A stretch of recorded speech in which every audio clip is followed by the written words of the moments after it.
જિલ્લાના જશાપર ગામના ખેડૂતોએ બાયપાસ રસ્તાનો વિરોધ સાથે જિલ્લા કલેક્ટરને આવેદનપત્ર પાઠવ્યું છે।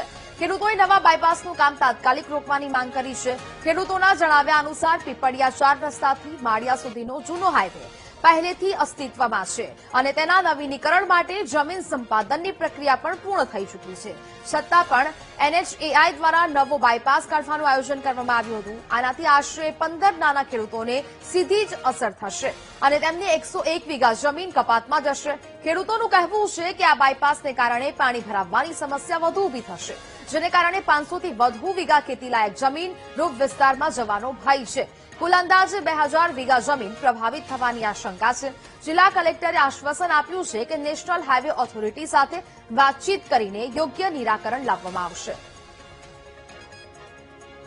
આશરે 25-30 ખેડૂતોની જમીન ડૂબમાં જાય છે અને જો એ હાઈવેને બાયપાસ કાઢે તો જશાપર ગામ તથા મોટી બરાર ગામને પાણીનો પણ મોટો ભય રહેશે। આવી જ રીતે આ જ હાઈવે ઉપર આમરોણ ગામે જે બાયપાસ હતો એને ફેરવીને અત્યારે જે ગામમાં હતો ત્યાં લીધો। એવી જ રીતે આ જશાપર ગામને અને મોટી બરાર ગામને અને બધા ખેડૂતોને ન્યાય મળે જો એ રોડ ન્યા બને તો, એવી અમારી રજૂઆત કલેક્ટર સાહેબને હતી। ખેતરની જમીન 15 ખેડૂતને પ્રભાવિત કરે છે।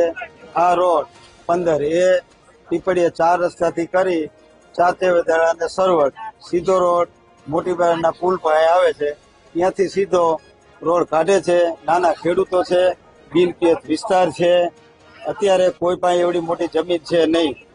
જો મૂળ જે રોડ હતો એ રાખે તો સરકારને ફાયદો છે। અગાઉપણાના ચેક આપી દીધા છે। બાયપાસનું આયોજન કરેલ છે એ અમારે માન્ય નથી અને જે જૂનો રોડ હલાવવો એ અમારી માંગ છે અને એ રોડના જમીન કપાય છે એના પૈસા પણ આપી દીધેલા અને સિવાય જે જમીનના રોડ પડશે બાયપાસ તો 2000 વીઘા જમીન ડૂબમાં જાય એવું અમારું અનુમાન છે।